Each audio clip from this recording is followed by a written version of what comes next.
All right, I think we're live. So happy Wonder Wednesday, everyone. Welcome back into our Floxies community. If this is your first time here, we're an international community for women in UX UI design and Webflow developments. And we gather here together every week, every Wednesday, inviting guest speakers from either the design or the Webflow space, or we often ask our own members of the community to come up on stage and present.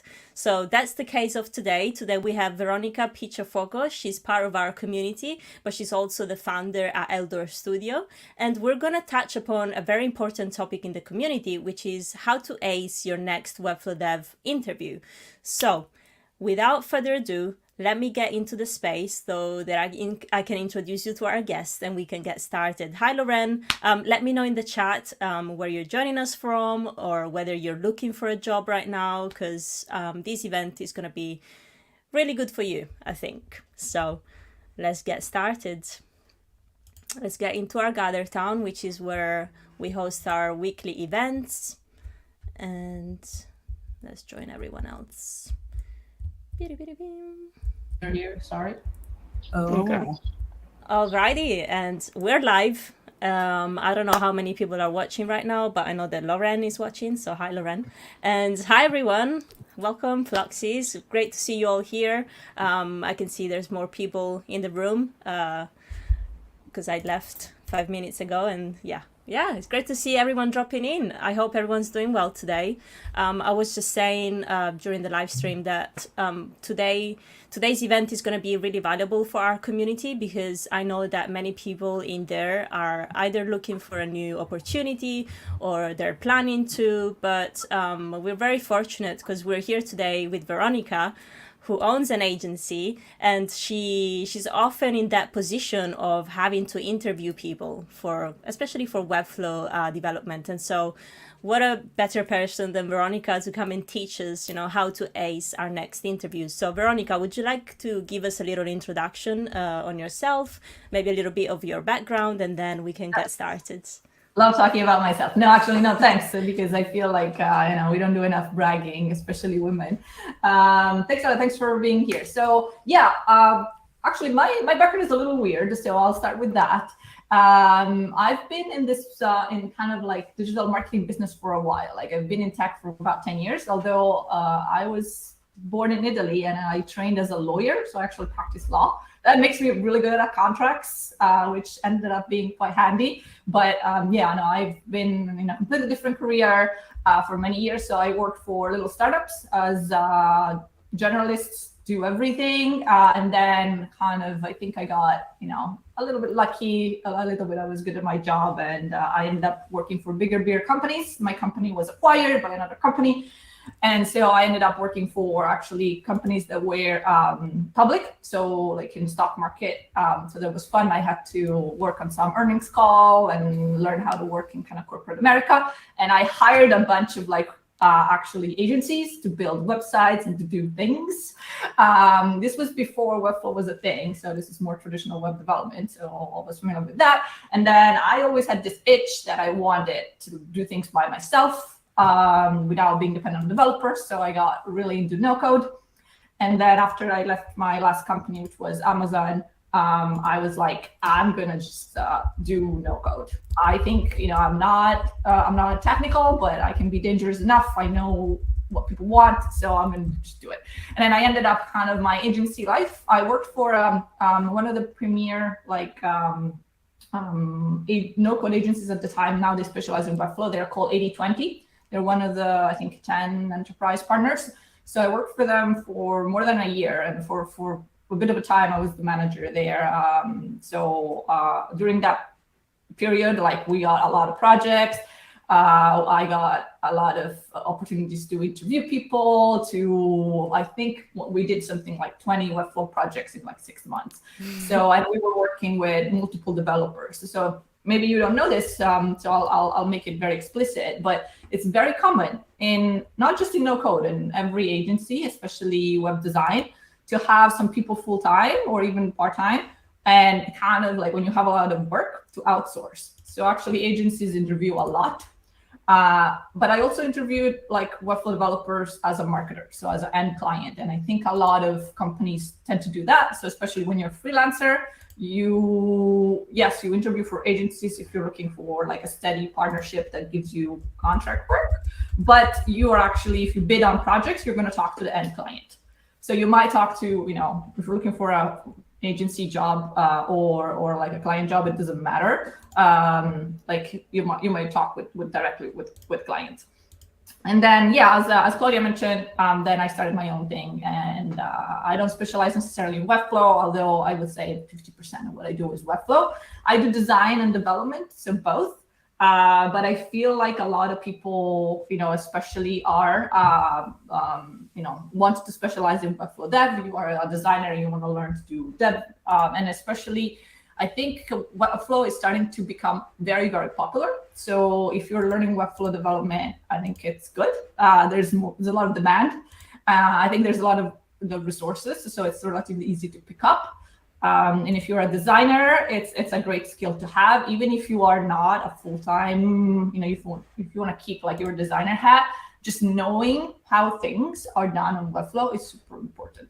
But I've been blabbering quite a while, but long story short, I think I interviewed probably 20 to 50 people for Webflow Dev, and I worked with a lot of them, and especially I work with the good ones. And so a lot of what I ask is kind of in my interviews is kind of reverse engineering what makes a great dev. Mm-hmm. And also there are some, pitfalls and kind of like beginner like tips. Mistakes. Mistakes people do. And so I can just tell you like how to avoid them. But that's just experience, honestly. And as I mentioned before with you, Claudia, so there are some people who are really good and interview very poorly, which is a shame. But there's also people that aren't very good. And as on the hiring side, you want to kind of get rid of them. And even if you're learning, I think there's a lot of things you can do without like shortening yourself, like diminishing yourself. You can still feel like you can do this job and communicate to the client, okay, maybe I'm not the most senior person you're going to talk to, but I'm going to be the best one helping you. So I'll try to kind of point you to give you some pointers on how to present yourself in a way that doesn't overpromise, but is realistic and makes the client feel that you can be a great partner and be picked. And this comes from the first touch point with a potential client to the end interview and getting the job. And that's fantastic, Veronica, because you've had such a big experience, coming from traditional development, like you were saying, and also having multiple backgrounds, like, having the experience of different types of markets. I feel like we're very fortunate to have you here today because you bring such a great baggage of expertise and knowledge with you. And you're coming from a perspective of somebody who's actually interviewing people. So, and I know that you also interviewed a couple of Floxies here. So, I'm looking forward to it. Looking forward to hear your tips. I interviewed definitely that. I'm coming from the other side for sure. And also, like, I want to add, if you guys have questions also about like logistics and kind of freelancing, I know those come up quite a bit. Like feel free to jump in, like, how do I, invoice? How should I price? I mean, I think we have time to touch on some of this, like side topics that are not necessarily how to face the interview, but, how to deal with these things that are around getting a freelance project. So before I start, first I wanted to get just a sense of, what you guys want to, of course, clearly you want to learn how to ace a Webflow Dev interview, but are you guys like, on the design side trying to learn Webflow and get dev job, or are you actively freelancing? Do you have a full-time job? I just want to get a sense from the group, like where are they at? Or Feel free to use the chat if you want, or just come up on mic. We don't have too many people here, so feel free. Put your hands up, use the emoji, come up on mic, and just give us a brief introduction on who you are and what you're looking for, if you want, or use the chat. I can see Andrea. Hi, Andrea. over to you. Thanks. Hi. Well, I am actually, I also come from a traditional web development background, and I'm actively looking for like a full-time Webflow developer job. I've done a lot of freelancing, like a lot, and I don't know, I just want to try something else. I know freelancing is really good. I'm not complaining, but I just want to see that other side because I never worked for a big company or like a medium-sized agency for. I always work for small agencies, so I've been actively looking, and yeah, I do have a lot of different experiences looking for a Webflow developer. I'm from Mexico, and the position, it doesn't exist here, so it's very it's more complicated to be looking in other countries. I mean, it's better because the pay is better, but here in my country, yeah, it's not that easy. I mean, there's a lot of Webflow developers here, but not Webflow agencies. I think we only have like 3 Webflow agencies. Oh, you have Bricks, which is giant. You have Brick Studios. They're in Mexico. They are the biggest template producer on Webflow, and they have an agency in Mexico City. And rumors has it that they're coming as a speaker, Veronica? No, I didn't say that. I said if someone wants more, like something that talks about someone who could talk about template, I know the founder very well. Yes. I know he's Mexico City. But looking forward to meeting him. And I think it's very common to start for a freelancer and trying to get like a full-time job. I think, you have to decide if you want to do a full-time job with agencies or if you want a full-time job in-house. I feel like full-time job with agency, there's quite a few, like there's quite a few openings here and there, and you can target the agencies on the profile. And for in-house, I have clients who are looking to hire in-house because after you get big in your own Webflow, like it's bad for me because I'm their agency, I'm gonna lose the job. But I have a client that realized that they are so big that they can justify someone full-time, and this is probably gonna be cheaper than me. Yes. So sorry. Yeah. Okay. UX, your general interview tips. Yes. Yeah, we have some more I think, in the chat. We have a couple people in the chat that have responded. Yeah. And I'm also just going to say, just want to give a shout out to the people watching. And I mean, hello, Eddie. Eddie is such a good friend of mine. And he's like an amazing, massive GitHub superstar and YouTuber. So I'm so happy that he's watching us right now. Eddie, use that YouTube, Twitter, social media power you have and retweet our video. But I'm so happy to have you here and just everyone else watching. And we have some answers in the chat as well in regards of what people are looking for. If you want, I can read them to you or you can read them out. Yeah. And I see, Gabby, that you're also looking for a permanent role. How do I position myself in female-owned agencies? There's not a lot of them, but I want to say, an agency is an agency. So I think, we, in general, like I won't say female are usually good. So if I find like a fellow agency owner that is also a woman, that means they're usually really good. I think because it's a little harder to get in. And so if you're there and you have your own agency, you're a woman or you're a partner at an agency, I think Alessia is a great example, Claudia, and I know she's a Floxie, and it means that you're good. There are not a lot of them, but the good thing is that I think they try to be, sensible to give the same opportunities to women than men. Like, for example, when I had like a little contract job, I went to Floxies because I specifically wanted to try to hire a young Webflow dev. So I think as I try to do a little bit more for the community, I think there's more people like me. I wanna believe. So yeah, you're in the right place. Okay, let's start with this. So I think the number one, I'm gonna start with the basics. So the number one way that you present yourself for a job is at every stage of the interview, which starts from looking at an opportunity or responding to an email or getting a referral from a friend, is be professional. I mean, it sounds like stupid and obvious.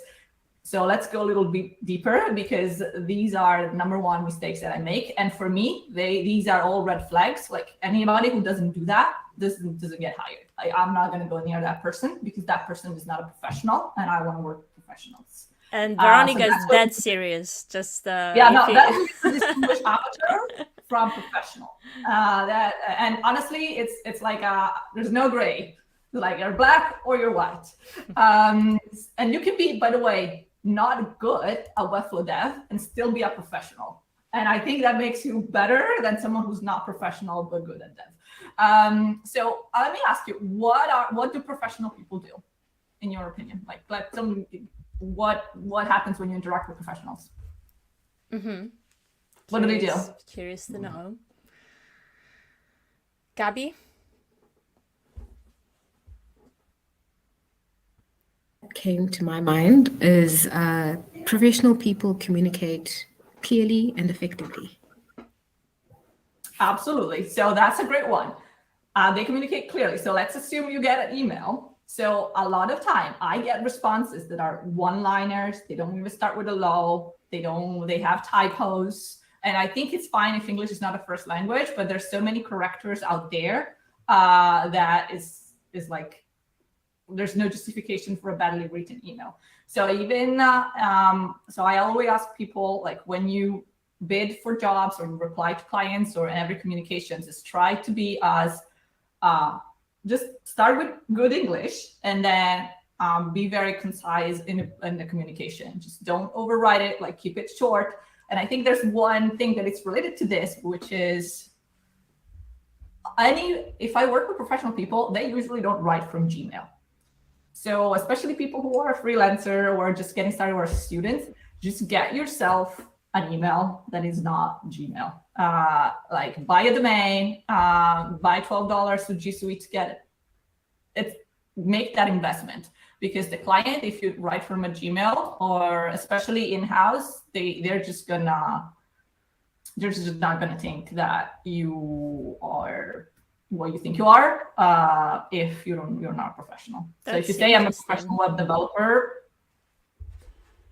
that's very interesting. Would you say, because I've been using Gmail my whole life, I feel a little bit hurt right now.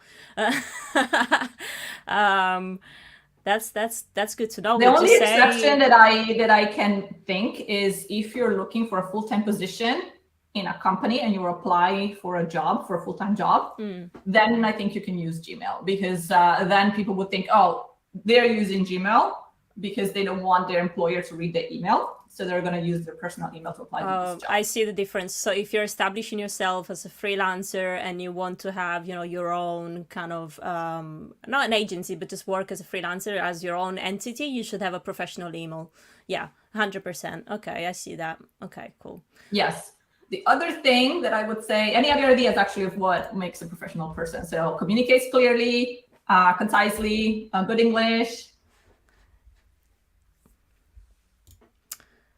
I would say also, like, I don't know, whilst other people think about it, is just having good systems, like show people that you can write down like a project plan and you work in a systematic way. Thanks, Claudia. Yes, that's a good one. I mean, the way I explain it is that I don't want to talk to someone about a project and have the impression that this is the first time that person has this kind of conversation. You kind of have to show that you run this thing before and you know how it works. I don't think it's going to be a problem from anybody's in this room, because everybody has experience with some projects, with some, they work in agencies. So yeah, normally, showing up with structure and a way to do things, like, for example, let's get on a call. Let's look at the Figma together, and then we're going to sign a contract, and then the project will start. And then you're going to get this. So showing that you have like a plan is definitely showing like professional thing versus, oh, are you on this call? How are you? What do you need from me? Kind of having, not pushing for next steps and not showing that you know what to do next. Mm-hmm. Brilliant. And we have a suggestion in regards to the email. Andrea says Zoho Mail is free and great. So I'm just going to share that with the I community. didn't even know. Yes. I'm not saying like, I'm a little picky about Gmail. I mean, I will still talk to people with Gmail, but to me it's a red flag, you know, and I think for agencies especially, it's important because I don't want for example, if I work with someone and the client shares a doc, like I don't want this person to use Gmail, to be honest. And it's, you know, I want this person to have some structure and to be able, and if they cannot afford like a little bit of a custom domain, it means that they're not really serious about their Webflow career. So, and the last thing that I would say, and to me, honestly, this is the most important. I'm surprised it didn't come up, but it's very painful for me. And this is super important for if you do agency or freelancer work. I think it's a little less important for in-house, but definitely super important during the interview process for in-house. You have to be responsive, meaning if someone sends you an email or you have a follow-up, like you respond within 24 hours, or if it's a Friday, you respond the Monday after. You don't disappear. You also should be like on time in general. Like if we have a call, you have to show up on time. If we have an interview, you have to show up on time. Like if you don't show up on time in an interview, it means that you don't need the job. I mean, don't get me wrong. Shit happens, kids, family, trains that are late, traffic, we've always been late. If you're late, just email the interviewee and say, hey, I'm sorry I'm late for your interview. I'm stuck in traffic. But yeah, responsiveness is key. And it's super easy to be disqualified by this. And in my experience, if people are not responsive via email during the interview process, it means they're also not going to be very responsive during the project, which is an issue. And something else that I would add in terms of being professional, just like have a good documentation. Like when you're doing, because everyone here is doing so much work, and sometimes I've learned this throughout my own experiences. Like you do so much, but if you don't document it, it's just gonna, chances are your results are not always going to be recognized or seen. Like you need to document your process, and that's going to help you out in terms of also building your own structure and the way you work. So yeah, just have a really good documentation as well, I would say, for anything that you do, whether it's a redesign, changing the branding, whatever task you're asked to do. Just have a documentation, have a little backup so that you can then reutilize that same system or process for future tasks. Hi, Stephanie, in the chat. Okay, let's keep going. Yeah. Okay, let's go to so how to actually get to the interview first. So in my experience, most of the time, you know, there is like some job opportunity that's written, and you always start with some email. So that first email, the goal shouldn't be to sell the client right away on that first email, or get the job in that first email. The job of the first email is to get you on the call. So just remember that, keep that email short and sweet. The key thing should be relevancy and personalization, and of course, being polite and good English. So the email should say something, hey, I've seen your post, or maybe you have an intro, which is even better. I'd love to help you. This is number one thing that should be in line one. I think, you know, I could be, you know, a great fit for this project because, and then you put ideally a portfolio that you have, and it doesn't need to be like a fancy site that, you know, people can procrastinate forever. I don't know how many portfolio sites you can get into as a freelancer, and you always like, procrastinate that. But just say, hey, these are some examples of my work, and you just put links. And people click on links. That is super effective. All the people who got a call with me were just really good at this. They just said, hey, Veronica, I can help you. These are some examples of my work, very quick. Bonus points for the examples being relevant. Like, for example, if I was looking for a SaaS website, and you can look at it by looking at the person on LinkedIn, look at their business, what they do. I just got an example of a SaaS website, and that's it. If you have a small portfolio, just put what you have. That's fine. I think, usually, of course, live URLs are better than Webflow IO staging, but I would take staging too in absence of everything else. Just put 3 links and then say, hey, we'd love to know more about the project. Let's jump on a call. And so just keep that short. Show that you're real. People are just going to quickly glance at the site, and they only need to look at something that looks cool, like good enough and in line with their expectations. So try to do a little bit of research first to kind of like be precise with your links or references, and that should get you at least on the screen. If you being very polite, professional, timely with this email, if you are in the first 10 person who replies, and most people, you'll be surprised they don't add any links, or they add their link to the generic agency site. I think it's best to just put examples of the work, because that's what clients are going to look for. Yes, we do have a question from Irina. She says, would it be a good practice to share read-only links in the first email, or is it better to wait for the response and then share if asked? That's a great question, Irina. So I always ask for a read-only link. That's why Irina knows this. Because especially when you are interviewing for a full-time Webflow dev position, or you're interviewing with an agency, so they're kind of dig deeper and see, okay, are you actually a good Webflow dev? Is something that they ask, and you should be ready to give. I wouldn't give read-only links in this email. I think this is just a screener, and you might not get any reply. But one thing that I would say is, like, especially if I know that the recipient on the other side is someone who's professional, like a professional dev that is likely to ask me this question later, I'm going to say, I have read-only links. I'm happy to share read-only links if you want to see how I built this.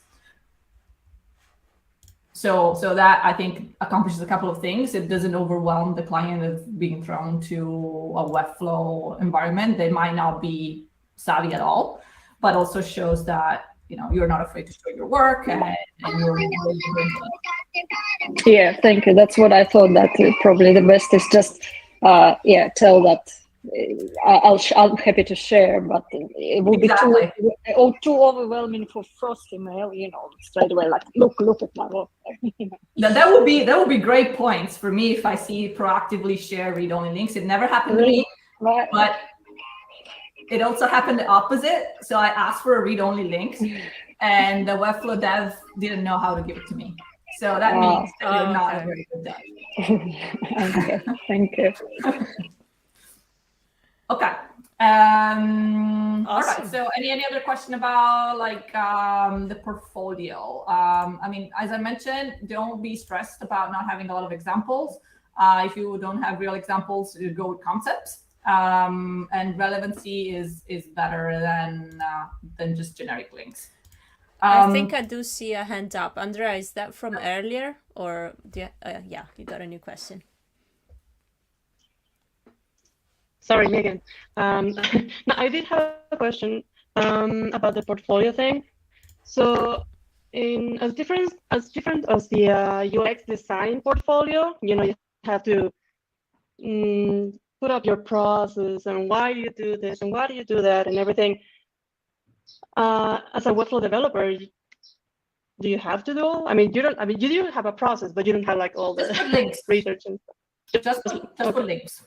Links of Webflow projects that you've built, and then in the interview, be ready to talk about the projects, and we'll get there right now when we get to the interview stage. Just put the links. As I mentioned, this email has to be short. That's to you want to be read first, and then the last piece that this email has to have is honestly just an easy way to get to your goal of this email, which is scheduling the interview. So actually, the last thing you want to put in this interview is, hey, I hope we get to work together. Why don't I would love to learn more about the projects. Let's schedule a call, and make really easy for whoever is on the other side to schedule a call with you. Now, Andrea, if you're doing for like a formal interview process in the US, for example,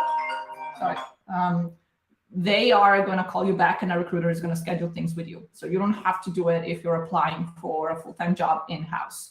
But for everyone else, so if you're interviewing for an agency or if you're responding to a freelance or client project, put a scheduling link in there. I don't know, it has to be Calendly. Some people think Calendly is a little push. You can just put slots. Hey, I'm available this day at this hour. Just put real times on that week, and that like from the tomorrow to 3 days in advance to next week, where you actually can meet. I put clickable links on VimCal, and I put them in the time zone of my client. So that shows that you want to make it easy for me, that you understand that I'm in the time zone, and they're going to make it super easy for me to schedule time with you. I can also demo how I do it on VimCal, but there's a lot. I think Calendly does it, and you can just manually do it. To be honest, just calculate what time is it, and you're in whoever you're writing to, and just say, can you meet at these times? Okay, thanks. So the best response to that email is someone clicking on those slots, and you see the slots in your calendar. And whenever I do this, it's already like a great sign. It means that the client is taking you seriously, and you're going to be in the short list of people who are going to get the job, the project. Mm-hmm. I can see Carice has a question as well. Mm-hmm. I was just wondering, in your portfolio, because I have like a PDF portfolio and I put the website links in there, but I also put like a short description of like the brief and like my role in it. Is that like too much, or do you like just want the link? It depends how long is the brief. I wouldn't do it, to be honest. I think you want to do a little bit of, especially if you have a long portfolio, just do a little bit selection on the email saying, hey, I've worked on these projects that I think you might enjoy. You just put 3 links. And then if you want to attach your full PDF, or you always want to say, hey, but you can find the rest of my portfolio and my background here, personal link. So, or personal PDF, or if you want to attach a resume, put it in the attachment, but now keep the links, and just to make sure that the links are relevant. And I think unless the links look something like scammy, I think people will just click on it. And I think to some extent I find, and this is like my personal experience, I like to click on links, especially when I don't know what they are.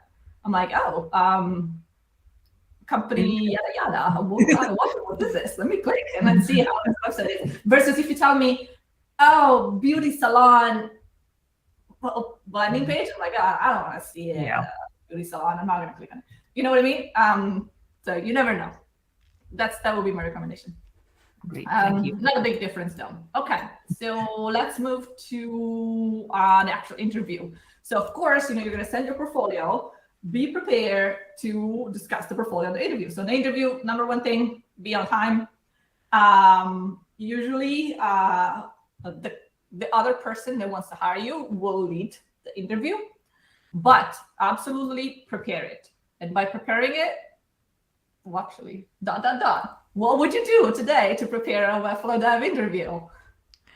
Oh, that's a long question. All right, what's one thing you should do before going on this interview? I always research who I'm interviewing for, so that I can tailor my whatever approach is to that person. Like if you love surfing, I'm gonna show you a landing page I've done about the best places. That's advanced personalization. Okay. Yeah, I'm a little bit of a stalker, but a professional one. Yeah, what would you girls do if you were to apply for a Webflow interview right now? Let me see. I can see a message in the chat. Oh, Andrea is also a stalker. Good. I mean, that they're successful people. I don't think you need to stalk the person necessarily. Of course, it's helpful to know who you're talking to. So are you talking to a person that's technical or non-technical? That will give you some cue of the kind of questions you're going to get, right? For example, if you are talking to marketing, someone in marketing, be ready to answer a lot of questions about brand and about connections to emails and how Webflow CMS works, because they do the blog. So that's the kind of thing that are helpful to anticipate questions, or maybe just talk about these topics to them, to make this things a little more relevant for them. But honestly, the number one thing that I do before the call is make sure that I know as much as I can about the project. Normally, the brief or the job, for this doesn't even applies. Actually, no, I take it back. I think it applies to in-house people too. So, Andrea, if you are applying to someone who's hiring in-house, you should absolutely go to their website and just spend half an hour on their website. I have Wapalizer, which is a free Chrome extension on my tool on the Chrome browser, that tells you what a site, on every site, what technologies are behind it. This is super helpful. Of course, Webflow will show up, but it will also show up some other things. It shows up any analytics that they have. It shows up that if they have HubSpot, so you can guess they are going to absolutely need a form that links to HubSpot. So when a client will ask, are we going to build a form? And you're going to say, yes, we can connect the form to HubSpot with Zapier or whatever. So just know as much as possible about what the client has. Look at some problems that you see, what are some things that are off with the site? And of course, I don't think this is a bad practice, especially if you're bidding for a web dev only project. Ask for the design. Hey, before our call, can you share the design? Can you share a little more of what you're trying to do? You can do a lot of pre-work before the call that will get you massive advantage. And sometimes the answer is no, we don't have to figure design. But a lot of times I get interesting answers. I got a wall of text of what you're trying to do. And I can prepare a lot. Or sometimes I get, well, we don't have a figure design. We're still waiting for your agency to get us designs. And that already tells you information, or tells oh, this client is not ready to go right away. This project actually might start next month. But we can share this initial design. And then they share a design that is actually almost perfect. So you already know a lot about the project, even if they think they don't. So you can do a lot before the call without even knowing it. And you can do this even after the call is scheduled. It doesn't matter. You schedule a call, you're like, hey, by the way, looking forward to our call. Do you have any design that I can look, so we can make the best of our time together? Mm-hmm. Yeah, that's a good tip. We have a nice comment from that people don't want to share the design with you. Escort is going to be view only. Wapalizer, yes, Wapalizer. We have a nice comment from the YouTube as well, from Elizabeth. See which projects I like that the agency have made, so that I can complement their work and show interest. Yeah, basically just following up on what you were saying. Okay, yeah, perfect. Okay, so let's go into call. So you already have some information about the project, and I think this is super important because, of course, the interviewer is going to ask you some questions, about your experience, and you should be ready to talk a little bit about, what you do, and they're going to ask you this. So you don't have to just go there and present yourself. Always start the call with the project. So the call is about them. You are there in service, and actually my best sales calls, where I know that I'm going to win the project, is where we spend most of the call not talking about us and about experience or your designs or the me, the vendor, but it's where we talk about the project. So always try to, if you have to ask a question, unless the client is starting again, talk about what they're trying to do. What is the problem? And you are there to solve their problem. And a lot of it's going to show your expertise is the type of questions that you ask, and not necessarily how you answer their question. This can be a little cryptic, so I'm going to try to, give some examples of what are sensible questions that you should ask to show that you're professional, you've done this before, and you can really be a good partner to them. So ask first, number one, is this a new site, or this is an improvement of what is really built? that is the number one question that I would ask as an agency or as a Webflow developer.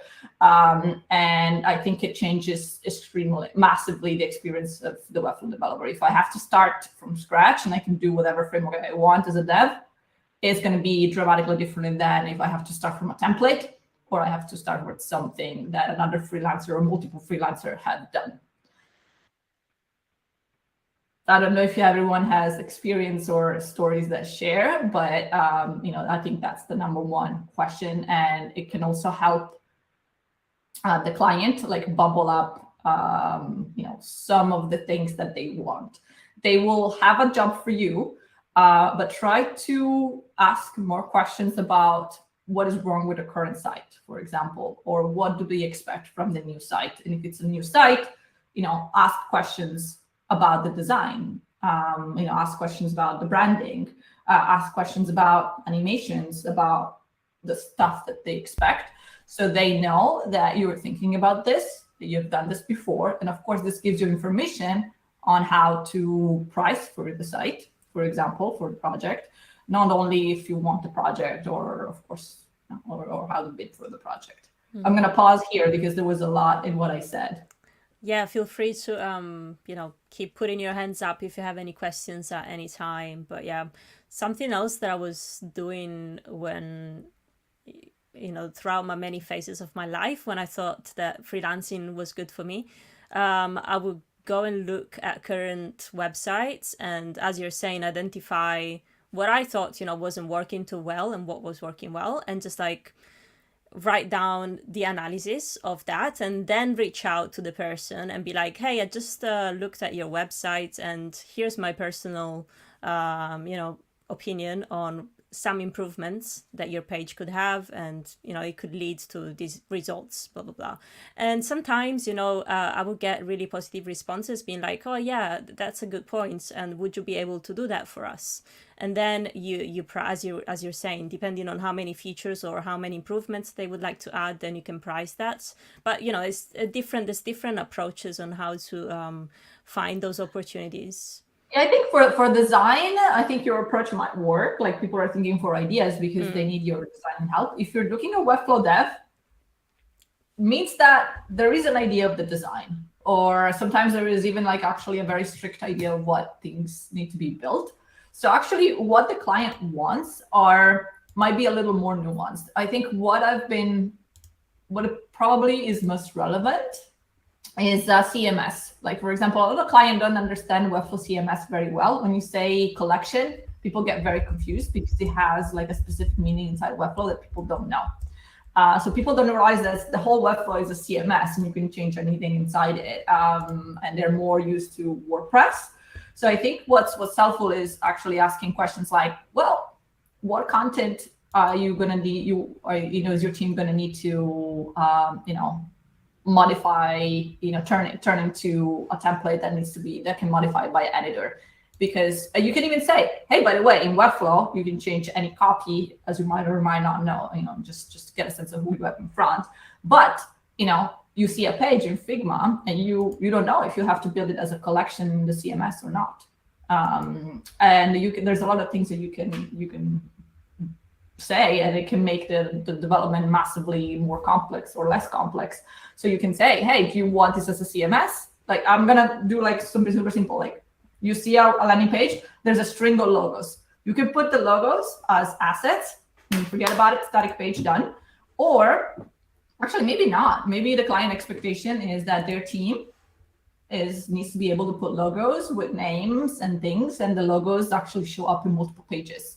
So in that case, you will need to do a section with the CMS, and they put the logos in there. So these are the kind of, I think, nuance that if you can be proactive on, like you see the Figma, you can even have them present the Figma on the call with you, and you stop and ask these questions. They make you sound really, really smart. And they make the client understand, okay, these guys know what to do, and they know what they can do in Webflow. And of course, if you want to get advanced, you can even talk about components, right? You can say, well, this header is the same of all pages, so I'm going to build this to you as a symbol. Mm-hmm. But one of the things that I do if I have some time in the interview, And I mean, of course, if it's a project, I will show the actual project, but I would just show people like a Figma file and say, okay, what questions would you ask me about the Figma file if you had to develop this in Webflow? Because you think Figma is clear, but there's a lot of unsaid. Like you don't know what can be a CMS. You don't know anything about animations, unless the Figma was very well done. You don't know where buttons click to where. And sometimes it's not clear at all. So a lot of like you just being mindful and asking these questions while looking at the Figma file. Probably we don't have time, but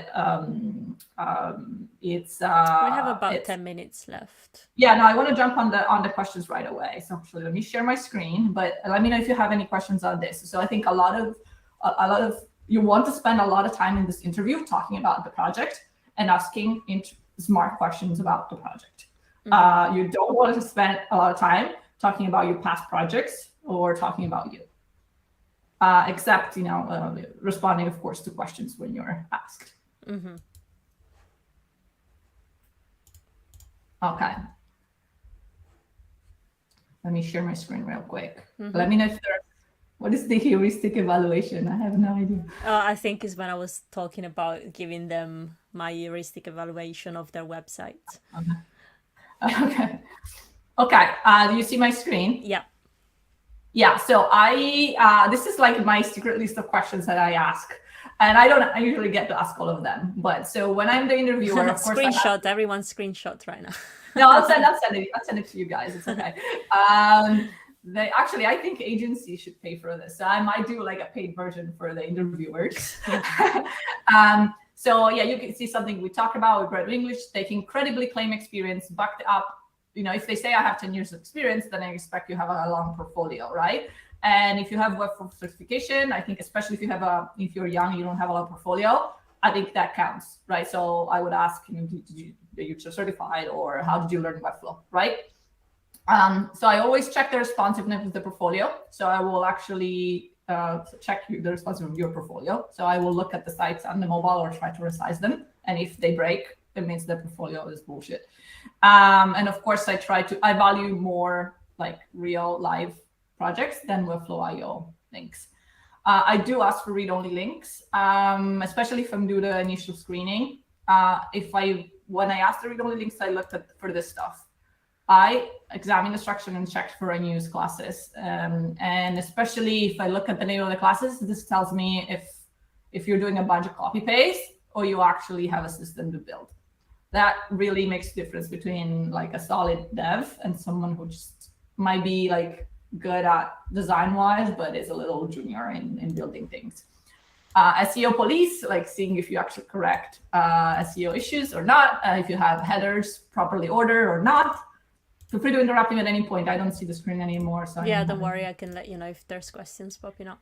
Big image, so scarce attention to detail. So what I mean is, one of the main things in Webflow is that actually, if you start uploading a bunch of big images, it's not good. So especially for client projects, I don't want to look at giant images in projects.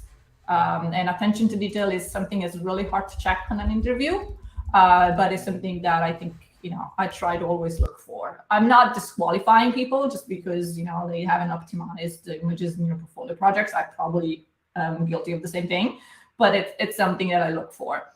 Of course, use of CMS. If you share a read-only link of a project that has a CMS, that's good. It means that you know how to use the CMS and the collections. I'm going to look at components and I'm going to look at animations. If you can use all of these three things, it's good. It means that you're starting to get like super solid, and especially if my project needs it, right? If you're just bidding for a project that is a landing page, you don't need to do this. But if you're bidding for a big project that has all of this stuff, like your portfolio should show this. And if you're interviewing for an agency, they want to know if you can do like more complex projects. And of course, for the interview, are they easy to schedule time with? Do they show up on time? Are they presentable? Yes, be presentable, be well lit. Ideally, you don't have connection problems. You can speak good English. No, it doesn't have to be perfect. I just need to understand that you can speak English. That there's a good communication. Yes, exactly.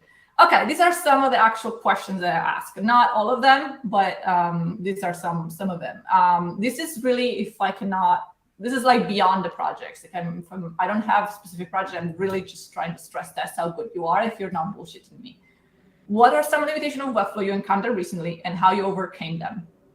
So if you had to prep, like, if you're already professional dev and you do freelancing, this will come up because you already did something.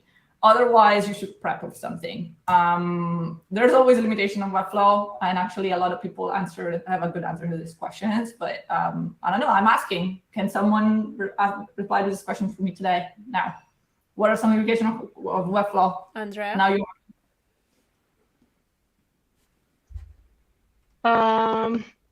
The first thing that comes to mind is like dynamic CMS tabs.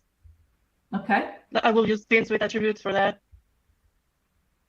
Smart. Yes. Yeah, there is like this limitation of Webflow, but you know what? There is this service that you can install that allows you to write custom JavaScript and override them. Wonderful. What is your most used Webflow resource? And keep in mind that these are questions that only an agency or someone who's really good at Webflow will ask. Like a client will never ask this stuff.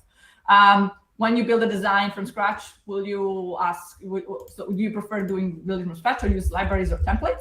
I ask this because I want to know how much time the person has actually thought about optimizing the way they build. And it's important if you hire someone that can work on multiple projects fast. If you have your own library, if you have a common library that everyone uses, like Reloom, it means that you value working really fast, and it tells me that you're really efficient. I ask a lot question about CMS because usually all my projects have it. So I think it's very easy to say, yes, I can use Webflow CMS, but then when you ask people to do it, they cannot explain a day when they did it. And this is just, you understanding like that, if you're doing FAQs, you're going to need 3 fields, like an order field, name field for the name of the FAQs, and an answer field, right, of the FAQs. And then you know the type of fields that Webflow supports. That's it. That's all I'm asking, but you'll be surprised a lot of people cannot answer this. Clients needs to migrate some content to Webflow from old WordPress sites. How do we go about it? This is like if you have a migration to see if people have experience about migrations. This is a hard question, I must admit, but yeah, that's quite. I have asked this in the past. Do you like building things from scratch for them? Sorry, I already mentioned this. Yes, this is the Figma exercise that I mentioned. So what question would you ask me? So look, this is something that might happen with the live client. Like the client is going to share the project with you. It can be a screen share, it can be a Figma file, it can be like a site that actually exists. So think about data structure, animation, mobile layout. So I think sometimes clients share projects with you and there's no sign of mobile design. So a lot of good developers will ask, well, how do you want this on mobile? I mean, sometimes it's easier, everything is vertically stacked, sometimes it's not. And I think it's smart for devs to ask for how should the mobile responsiveness be set up. And then this is super important, and I think I'm going to leave some time for questions after this. Launching QA. Once you finish the dev, good candidates will be able to elaborate QA plan. How do you look at insurance? How do you think about like all the little things that you have to do before a project has to be live? Disabling the single flow, making sure that the project goes live, and making sure that all the development have to be done.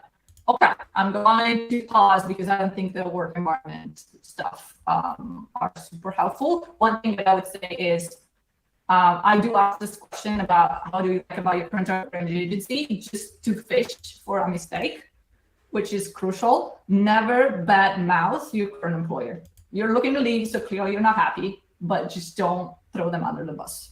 So people who do that are really, really bad to work with. So I just asked this question to make sure they don't do it. I'm just going to check because the last 3 minutes for me were really like breaking up. Oh, sorry about this. No worries. Just, was that for everyone else as well? Was just me? Yeah, it was breaking up. Okay. So I'm going to repeat what you need to repeat. Just the launch the Q&A. Yes. So I think the crucial thing is just make sure you know after you finish dev what it says right there. Good candidates will be able to elaborate a rough QA plan and think about things like disable indexing of Webflow IO. This can be very, very complex, but there are a lot of free templates out there of checklists after project is made. Actually, I can probably give you an example that's live on my Notion. Let me try to go there. Can you still share my screen? Yes? Yep. And Carice says usepastel.com is a QA tool that has been really helpful for my agency and saved us a lot of time. That's good. Let me see. Oh yeah, this one. Yeah, this is like a real launch plan that I did from one of my sites. Besides this one, it's something like this. We had a list. We had a lot of pages here, so this is a little massive, honestly. But yeah, I had a list and I had like checkboxes of dev was done, animation was done, responsive, SEO, all text checked, approved, etc., etc. So just have a sense of all the list that you need to do. And usually looks something like this. Make sure internal pages are set to draft, delete unused pages, remove unused custom code. Yeah, there's some things that are it's the basics is in Webflow University, but there's a lot of checklists that are here and you can use. Awesome. Well, thank you so much, Veronica. This was definitely super insightful and super interesting to hear from your perspective as somebody who's not only coming from such a massive experience like what you have, but also like constantly hiring people and kind of transforming along with the times as well. Don't feel unprepared, don't feel inadequate. Just keep reading about Webflow. Just keep yourself educated, and so even if you're not you're with your hands in Webflow all day, you can still defend yourself in conversation about Webflow just by looking at news, looking at Twitter, looking at newsletter, and you see what's new. 100%. And people feel free, if you have any questions right now, to just like use the emoji and I'll come and pick you one at a time. I'm going to ask you a question, Veronica, as well, because I think that could also be helpful for our community. Because many of our girls in the community are trying to get these interviews or to land new opportunities. But I often see a lot of bad like red flags in the chat, or they're describing a sort of interview or a situation where I'm like really concerned about what kind of person they're talking to, and so kind of switching sides. How can you tell us, give us a little bit of advice on how to avoid those red flags or those bad agencies that people shouldn't really be wasting their time with, maybe? Okay, that's a great question. I think a lot of red flags for me, like when I pick projects, and I pick projects from directly to clients, so not agencies. So I'm going to say not all agencies are created equal, but normally if you are like certified, reputable agencies, you should be okay. Just make sure you have a contract there, and if you talk to people that feels that you don't want to work with, just don't do it. Just follow your instincts there. For clients, I would say big red flags for me for projects are no timeline, or like unreasonable timeline. Like absolutely, we did something in 2 weeks. Yeah, and no. Inability to deal with contracts or prepay. So the industry standard is 50% before the work, 50% after the work. Anybody who doesn't offer you this is phony. Just get rid of them. Not worth dealing with. And the other thing, the red flags, you talk to a person about the project and they don't know what they want. So in that case, if client cannot express their position, you cannot understand what is expected of you. Just don't say yes to everything. Just ask, like, hey, I need a Figma file. I'm a Webflow dev. You need to be in the design file. I will need the brand guidelines. I will need the Figma file. I will need this approved. And if I don't have this, I'm not going to work. I just can't work. Just be very upfront of what are your requirements to be able to work. If they want you to add copy, yeah, sure. Then you pay me more, and this is my hourly rate. Or I don't add copy, you add copy. You just decide what you want or not, answer or not, offer or not, and just be very clear. But yeah, top red flag are bro vibes, which is very hard to describe, but I think everyone knows what I mean. Bro vibes, yeah, sure, yeah, I will do it. No, bro vibes, unwillingness to pay or sign a contract, a crazy timeline, inability to be clear about what the project is and what do they need from you. Mm-hmm. Yeah, thank you. Those are really good tips. And I think some back and forth about pricing is expected. Feel free to engage and negotiate up. I'm happy to discuss offline a bit some rates that are market rate for Webflow Dev, but it really depends on your experience. Amazing. Thank you so much for those. Do we have any questions here from our gals? Yeah, Andrea, don't worry, because I love you asking questions, because we only have 60 minutes in a week to make sure that you get the most out of these opportunities. So ask away. Okay, sorry, but I did have this question way before this happened. So moving forward in the hiring process for an in-house position, the technical interview, what do you look at? What should I be doing? Because I had some, but they were just fragments of a section or something like that, like something really simple.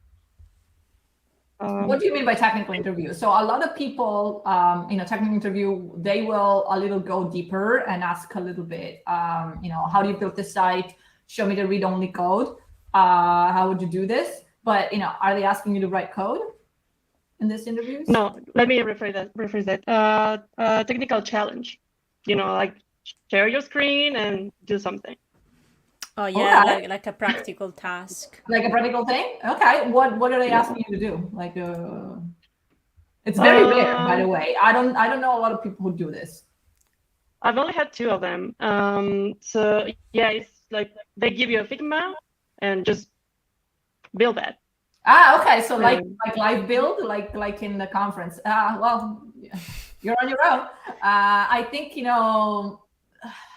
this is a tough one, honestly. I don't know how to prepare for that. I think the best way I would prepare is just to have like a project that you're very familiar with some UI library or elements that you're familiar with, like preloaded in, and just try to do it live as they speak. I usually in this kind of interviews, this is true for all technical challenges, is they're not really looking at results. So the goal is not to imitate the Figma. They're just wanting to look at how you think and how you go about building things. So I think just walking through, okay, well, let's start from the basic. Let's look at how big the screen is. Mm-hmm. Honestly, it sounds stupid, but set up your screen, desktop, this is the size, and you decide to do, fixed width and the margins. So just, they want to see how you think, rather than you building something technically challenging, because everyone is going to be able to just drag and drop an element into Webflow, but they just want to know, like, if the how you think about things. So just trying to follow, honestly, what Webflow University shows when they build things is what they expect, and you can take as long as you want. And I think to some extent, just going slow and explaining what you're doing is better than just think it's a split build. I think a good practice would be to, when you're building even by yourself, when you're doing some some exercises on your own or some builds as a practice, it would be a good exercise to just vocalize what you're doing. Like as you're building, maybe just say, okay, let's look at this page, like what Veronica is saying, how big should it be, the fixed width, and blah, blah, blah. And like really talk about your process as you go, because that's gonna come handy when you do the interview, because you're already trained on how to utilize those terms. And like what Veronica is saying, they're mostly looking at your process or like your naming convention. How do you use your divs and all of that? So just really practice on your own. If you're joining an in-house team, you're not building from scratch. So they clearly don't want you to build from scratch. Actually, I think they would be more interested to say, hey, like I need to create your landing page, so let's create a system of elements of the company with company elements that are throughout the site, and let's put them in Webflow. Yeah. So. And I mean, this it's is a how you tough one, Andrea. I have actually, I don't normally ask for live builds. I prefer actually looking at real projects and talking to the person to make sure that they actually did them. And I don't know if you agree with that, Veronica, but I feel like, because I see this happening more and more as well, like in the chats, people are asked to do these tasks, and sometimes they can go over like the hour. They can have like 2 hours of task, and I feel like that's not fair. I mean, anything that's But is it live? Yeah, it's both for designers and developers. Like I see people asking me like, hey Claudia, I have an interview come up and they're asking me to do this task. How should I prepare? And so I feel like anything that's over the hour should be compensated as well. Like if you're asking me to sit down for 2 hours for an interview, it should be paid. I mean, this is controversial. I think it depends. I'm not always agree with this. I think there's a lot of debate on take-home exams. Like people like have been asked to do presentations at home that are clearly free work for the company, and that's not cool. And I think you can decline to do this, or you can say, well, this sounds like a paid project, so you just pay free for this. And I think that's fine. But if these guys are actually interviewing you, they're live on the call with you, and they spend 2 hours with you, it's not different than a whiteboarding session that dev have to do on dev interviews. Like they put this poor dev in front of whiteboards, and yeah, people do it. It happens. And can they use their work after that? That could be another like thing that, maybe you're building something for 2 hours. Can you then reuse that because that's your work? Or clearly you're going to build it on your computer. Yeah. So they're not going to get it. The most recent one that I had was only for half an hour. Like the actual challenge was just for half an hour. It was just a small screen. It wasn't like not even a landing page. But the guy, he paid me for lunch. He paid you? Yeah. Oh, that's nice. Yeah, that's good. Yeah, it was pretty nice. That's nice. Mm-hmm. Okay, yeah, that's friendly. Yeah, and, that's a lot of gray areas there. I think a lot of point is it depends, but in general, if they pay you, you also hand over the work. Mm-hmm.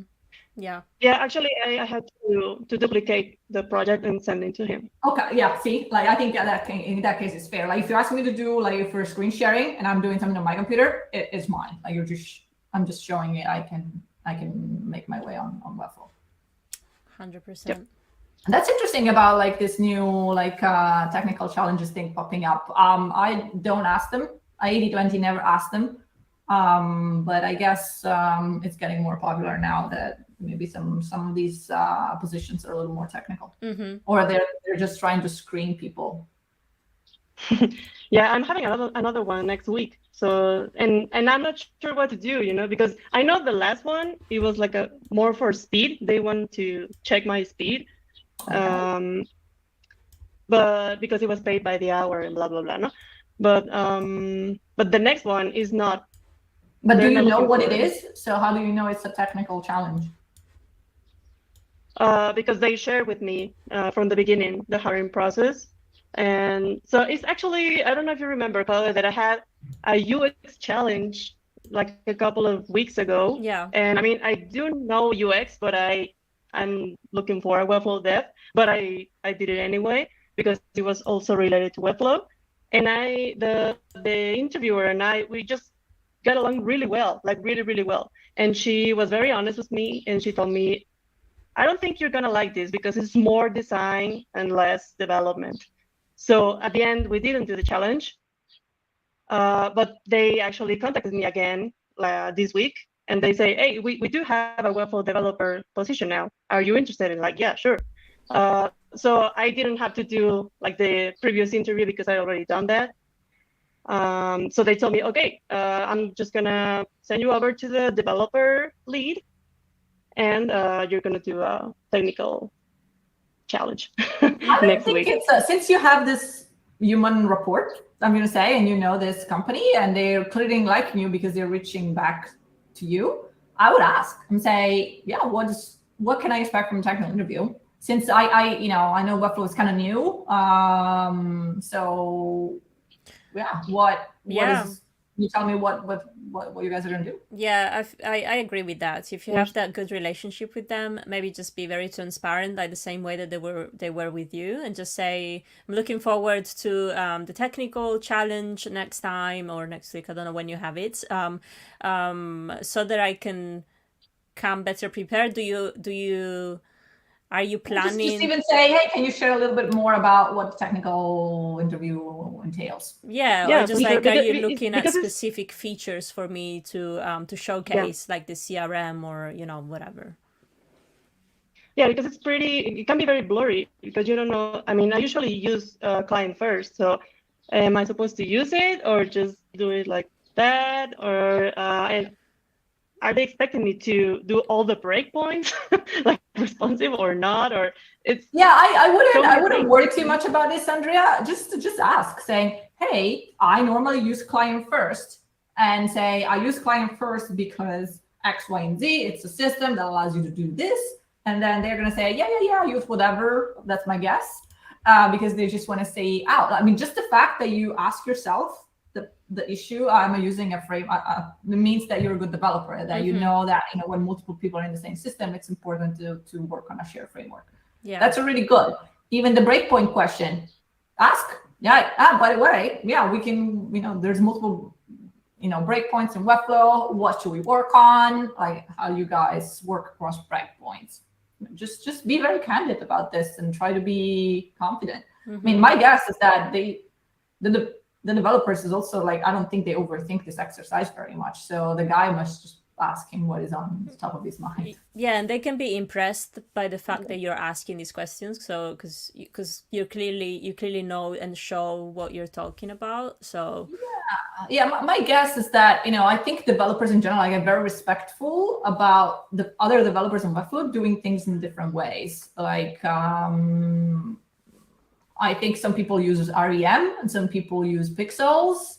And so you can say, I use REM because of this, but some people use pixel because of that. I prefer this system, or things like that, or small things, or I prefer using this library, or I prefer using Flexbox versus Grid. But it's just a discussion, and the fact that you have made this reasoning, and you can pick a choice and know the pros and the cons is what they're looking for, rather than a specific. No, there's no right answer, is what I mean.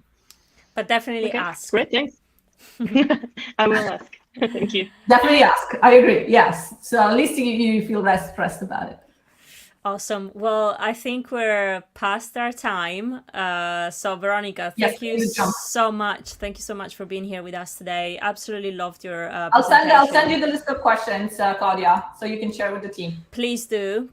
Absolutely appreciate that. And yeah, thank you so much for giving us this opportunity to learn from you as somebody, clearly well vetted in the space. So thanks guys. Yeah, thank you. Feel free to write me on Discord if you have questions. Bye-bye. Bye, Veronica.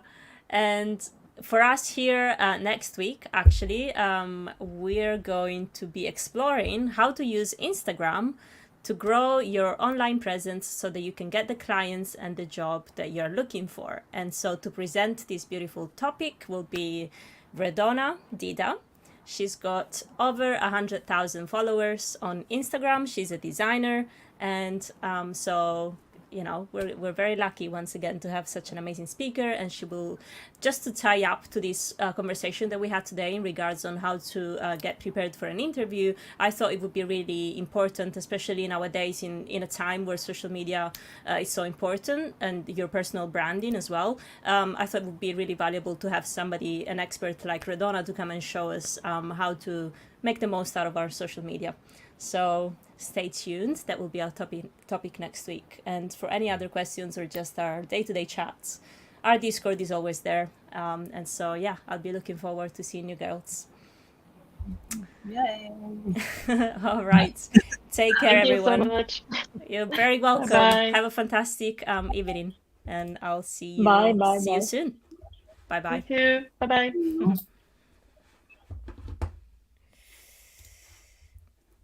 Bye everyone.